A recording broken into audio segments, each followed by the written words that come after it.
Nathalie Maté, bonjour. Vous Bonjour êtes Julie. conseillère en orientation au sein du réseau Ton Avenir. Vous travaillez à Paris, vous officiez à Paris 16 précisément. Et si je vous ai invité aujourd'hui, c'est pour pouvoir parler de Parcoursup, un sujet brûlant, notamment parce que la phase d'admission commence le 1er juin et donc les premières réponses vont tomber. La question qui se pose, que les jeunes nous posent ou leurs parents via les réseaux sociaux notamment souvent, c'est comment je fais quand j'ai eu plusieurs réponses positives, ce qui est déjà une grande chance, hein, précisons-le.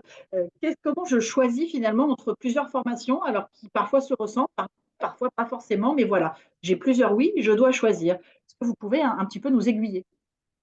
Tout à fait. Donc, écoutez, c'est un sujet en effet d'actualité et comme je recommande à l'ensemble de mes élèves, c'est effectivement tout à fait maintenant où on a un peu de temps qu'il faut s'en occuper et se fixer comme objectif d'avoir terminé tout ça pour le 31 mai, de façon à pouvoir aborder la phase d'admission de façon sereine ensuite.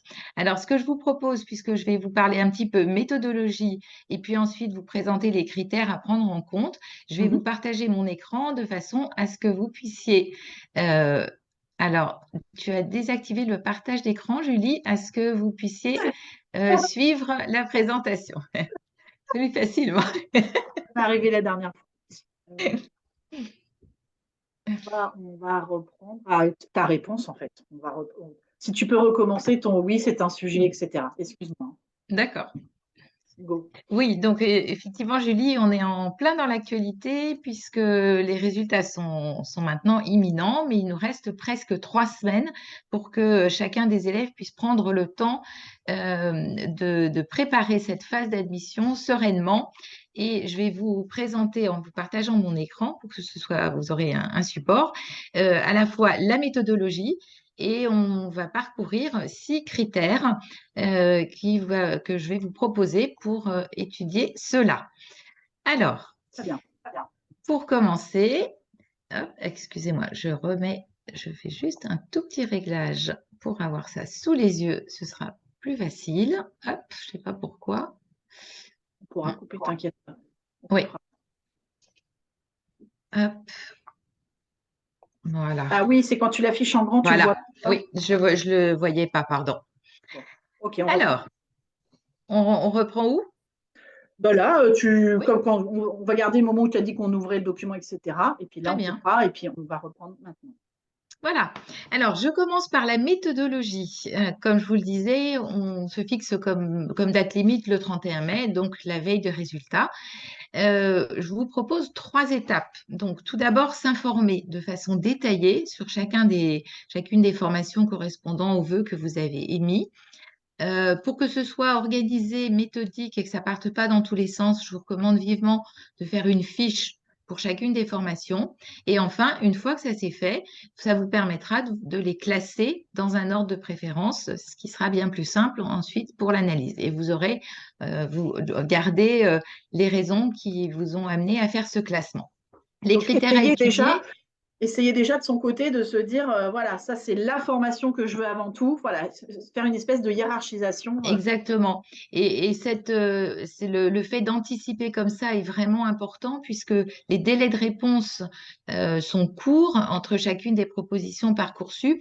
Et c'est clairement, alors quand il y a un choix à faire entre 2 formations, ça va encore, mais si au 1er juin, vous avez déjà 5 ou 6 réponses positives, c'est clairement pas le moment de se poser des questions. Enfin, Et c'est oui, le moment, mais vous n'aurez pas le temps de le faire sereinement et d'aller approfondir comme si vous vous en occupez dès maintenant.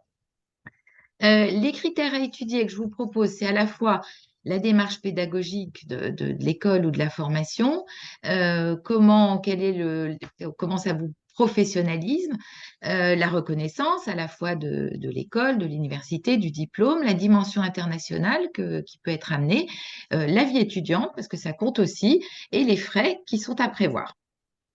Alors, si on commence par la démarche pédagogique, alors tout d'abord, évidemment, la durée des études. Vous avez peut-être mis dans Parcoursup des formations en 3 ans, d'autres en 5 ans ou en 2. En tout cas, voilà, quelle est votre priorité? Quelle est de façon détaillée les cours qui sont proposés? Il peut vous arriver au moment des vœux de ne pas rentrer totalement dans le détail. Donc, quelle est en détail les cours qui seront proposés et de quelle façon c'est séquencé au cours des études, donc quel est le schéma des études.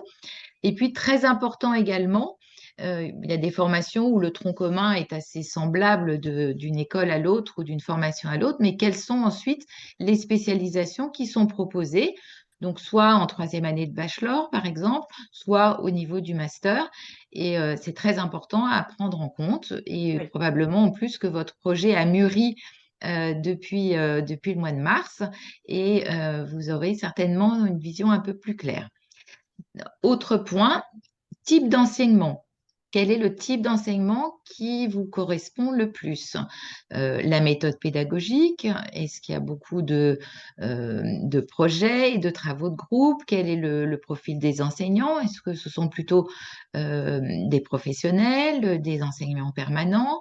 Est-ce que c'est beaucoup de théorie ou plutôt une pédagogie learn by doing, où on apprend en faisant, ou voire même des pédagogies inversées? Donc, qu'est-ce qui va vous permettre d'être le plus à l'aise dans les apprentissages? C'est très important.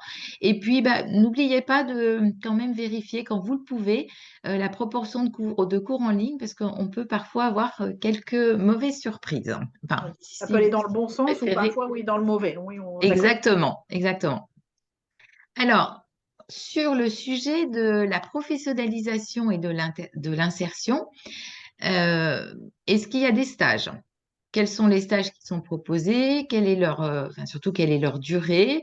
Est-ce qu'il y en a chaque année ou pas? Voilà. Alors là encore, vous voyez bien qu'en analysant l'ensemble de ces critères, vous allez passer plus ou moins de temps dessus en fonction de l'importance que vous y accordez. L'apprentissage, Et oui, est-ce qu'on peut effectivement, faire de par exemple. l'alternance? Oui, oui. Exactement, l'alternance. Est-ce que vous êtes très pressé d'en faire? Dans ce cas-là, c'est important de vérifier à partir de quel moment ça pourra démarrer, par exemple. Donc voilà. Alors dans la suite des stages et de l'apprentissage, est-ce que la formation vous accompagne, vous aide dans la recherche? Parce que Très important. c'est très important et effectivement, ça s'improvise pas. Il faut apprendre à faire son CV, à se présenter, à savoir à quel endroit chercher les offres, etc. Donc, c'est un support qui peut être important.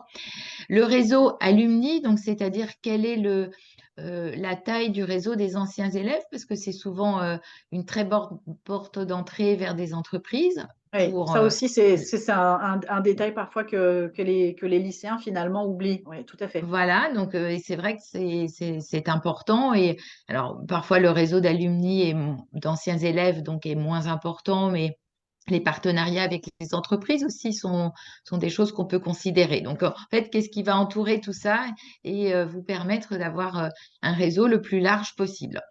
Alors, pour ceux qui sont très entreprenants, est-ce qu'il y a un incubateur dans l'école qui vous permet de lancer votre entreprise en travaillant? Ça existe également.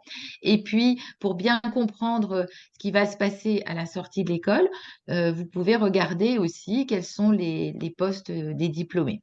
Donc, ce que je ne vous ai pas dit en termes de recherche, c'est où aller pour vous renseigner.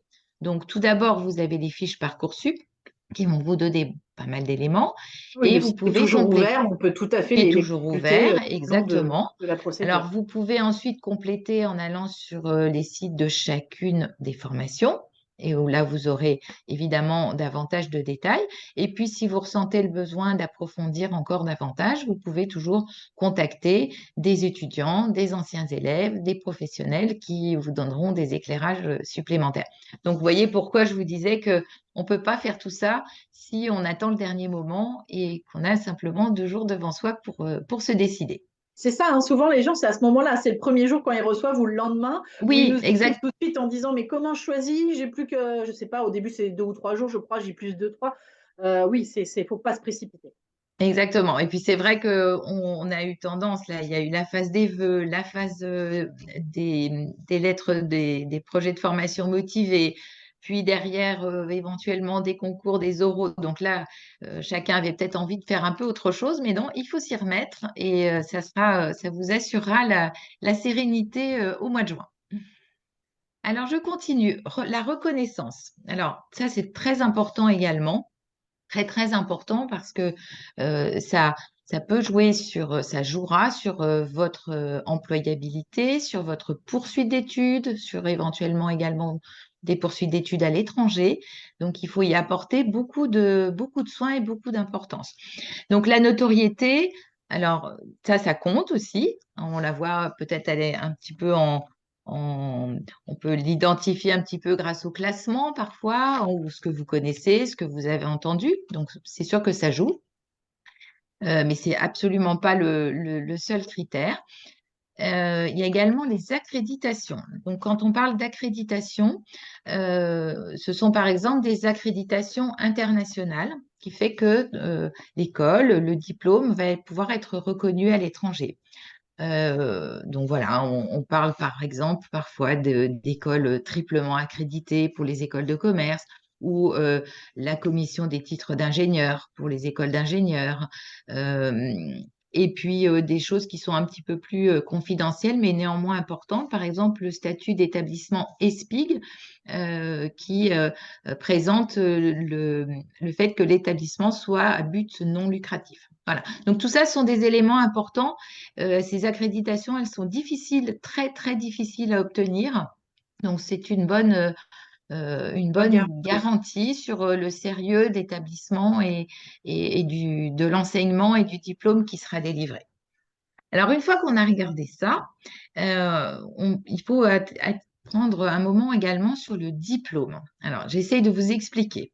Il y a plusieurs types de diplômes. Il y a ceux qui vont vous délivrer un titre RNCP du ministère du Travail. Et au-dessus, vous avez les diplômes qui vont être visés par l'Éducation nationale. OK. Donc ça, cet élément-là, il est important puisque en termes de poursuite d'études, le fait d'avoir un diplôme qui est visé vous ouvrira encore davantage de portes qu'un simple titre RNCP qui peut parfois ne pas être suffisant. Après ça, quand vous avez un diplôme en 3 ans ou en 5 ans, est-ce qu'il vous délivre ou non le grade de licence? Est-ce qu'il vous délivre ou non le grade de master? Alors, excusez-moi, c'est un peu technique, mais c'est vraiment important parce que ce n'est pas toujours le cas. Et là encore, ce sont des éléments qui sont importants pour la valeur de votre diplôme. Voilà, donc à 2 formations égales, eh bien, écoutez, ça peut être un point qui peut faire pencher la balance dans un sens ou dans un autre. Et puis, est-ce qu'il existe des doubles diplômes, des triples diplômes? Ça existe aussi. Donc, tout ça, c'est important et ça contribue à la reconnaissance du diplôme que vous obtiendrez à la sortie. Est-ce que je continue, Julie, sur la dimension internationale? Mais oui, complètement, parce que après Complètement. c'est lié, hein, notamment au double et triple diplôme. Finalement aussi, c'est cette dimension internationale. Est-ce que parce que double ou triple diplôme, on peut le passer finalement parfois sans même aller dans les pays, dans un pays étranger. Donc cette dimension internationale, elle est importante en effet. Voilà. Alors, elle est importante, elle commence en France déjà, dans un premier temps, puisque qu'elle est en termes de langue, est-ce que les cours seront en français, en anglais? S'ils sont en anglais, à partir de quel moment ça démarre? Eh oui, Est-ce qu'il y aura, au-delà de l'anglais et du français, possibilité d'ajouter une, deux ou parfois autre même langue. 3 langues vivantes supplémentaires? Donc ça, là encore, ça va dépendre de votre appétence sur le sujet. En ce qui concerne les séjours à l'étranger, en fonction des établissements, les durées peuvent varier, les moments où vous partez peuvent varier également. Les pays et les universités partenaires sont différents évidemment d'un établissement à l'autre.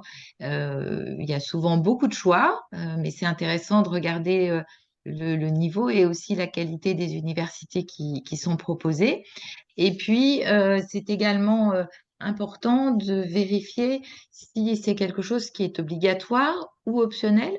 Et puis, quand c'est mis en avant également, est-ce que tous les élèves pourront partir ou est-ce que ça sera simplement une partie des élèves et seulement les meilleurs? Donc, pour pas avoir de mauvaises surprises, c'est Oui, bien c'est d'avoir vrai, c'est une vérifié information qu'il ce faut point. posséder. Oui. Exactement, si c'est quelque chose qui vous tient à cœur, autant vérifier ce point. Par expérience, ça peut ne pas être le cas. Et puis, bah, si on est en France toujours, l'internationalisation, c'est aussi le pourcentage d'étudiants internationaux sur le campus. et même de professeurs internationaux. Donc tout ça contribue, avant même de partir en échange international, d'avoir toute cette dimension-là qui est déjà prise en compte.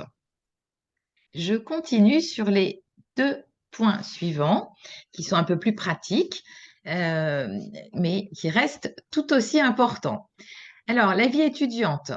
La vie étudiante, bien sûr, c'est l'ambiance, ça, on y pense, et vous pouvez peut-être l'avoir mesurée au moment des journées portes ouvertes. C'est aussi le campus. Alors, ça paraît bête, mais le confort, l'accessibilité, les espaces de travail, tout ça, c'est des choses qui vont faciliter vos apprentissages. Donc, ça peut Complètement. jouer. C'est un élément qui est important aussi. Est-ce qu'il y a des associations étudiantes dans l'établissement? Est-ce que c'est quelque chose qui est central, dans lequel vous pourrez vous investir et prendre des responsabilités? Donc ça, c'est souvent très large, mais certains établissements ne le proposent pas. Donc, étant donné que ça vous permet une professionnalisation, un investissement, des vraies expériences à regarder également. Pour les sportifs, quelles sont les possibilités de faire du sport? L'accessibilité, évidemment, elle n'est pas négligée parce que je vois trop souvent des jeunes qui n'ont pas bien regardé, s'aperçoivent que finalement, ils ont 1 heure et demie de transport et que Loin. c'est pas gérable. Donc, c'est loin d'être un détail. Évidemment, entre 10 et 20 minutes, on s'en fiche, mais quand ça devient vraiment très compliqué de circuler, ça peut Ouais. impacter les études et surtout quand il y a beaucoup d'heures de cours, ça peut être, je pense aux prépas notamment, le transport est un Ça peut élément vite être lourd. fondamental. Tout à fait. Dans l'ambiance, au-delà des soirées étudiantes, des animations qui peut y avoir, il y a également le nombre d'étudiants dans l'établissement qui jouera sur l'ambiance. Évidemment, plus le nombre d'étudiants est petit, plus l'accompagnement de proximité sera important, plus le nombre d'étudiants est grand, plus il y aura d'animation, plus il se passera de choses. Donc ça, il n'y a pas de bonne et de mauvaise réponse, ça dépendra vraiment de votre personnalité et de l'accompagnement que vous souhaitez avoir. Et puis enfin, le logement. Est-ce que vous vous apprêtez à aller dans une ville où on peut trouver facilement des logements? Est-ce que c'est une ville euh, qui est chère, pas chère? Est-ce Ou que accessible, voilà. ouais, tout à Donc fait. bref, évidemment, le logement, si vous ne pouvez pas résider chez vos parents, ce sera un sujet fondamental. Je termine par les frais. Puisque au-delà des frais de scolarité que vous avez déjà certainement regardé au moment du choix des vœux, c'est le moment également de vérifier les aides financières qui pourront vous être apportées. Le logement, je reviens dessus, mais effectivement, d'une ville à l'autre, c'est pas Oui. les mêmes budgets. Et puis enfin, dans le cadre de séjours à l'étranger, c'est intéressant de oublier que peut-être certains établissements peuvent demander des frais additionnels. Alors, c'est pas très courant, mais ça peut arriver. Ça arrive, Donc, oui, le ça peut être une logement, mauvaise surprise quand même, oui. c'est une mauvaise surprise, mais ça, en tout cas, c'est pas très courant, mais c'est tout de même à vérifier. Et puis, il faut quand même bien savoir que le logement pourra être éventuellement un peu plus coûteux. Et puis, si vous partez loin, l'avion, Forcément, évidemment, je ne pense, oui. pourra pas s'en passer. Voilà, donc du coup, voilà. Mais écoutez, j'ai fait le tour. Donc on le voit, Je finalement, c'est autant des critères purement objectifs qu'aussi parfois un peu subjectifs qu'il faut prendre en compte.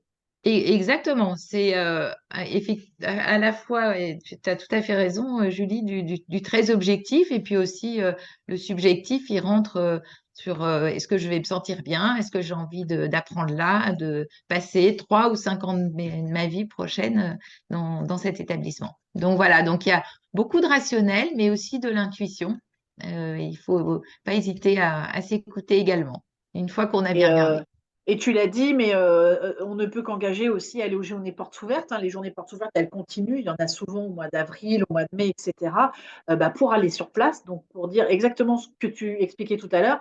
Combien de temps je mets pour y aller? Est-ce que c'est loin? Est-ce que c'est jouable? Est-ce que c'est compliqué? Est-ce Oui, que les lieux me plaisent? Est-ce que voilà, quand on va sur place, c'est quand même, voilà, on arrive plus facilement à se projeter ou oui, pas justement, dans oui. C'est très édifiant. C'est très édifiant. Je suis d'accord avec toi. Donc, pas de précipitation. Si on résume, le 1er juin, des réponses qui vont tomber, plusieurs oui, bah, bravo déjà puisque c'est une chance, ça veut dire que vous avez du choix. Mais bon, choisir, et oui, c'est parfois compliqué. Donc, j'espère que tous ces critères, qui nous ont été donnés par toi Nathalie, bah, seront, utiles. Merci encore. Merci Julie, merci beaucoup. Au Au revoir. revoir.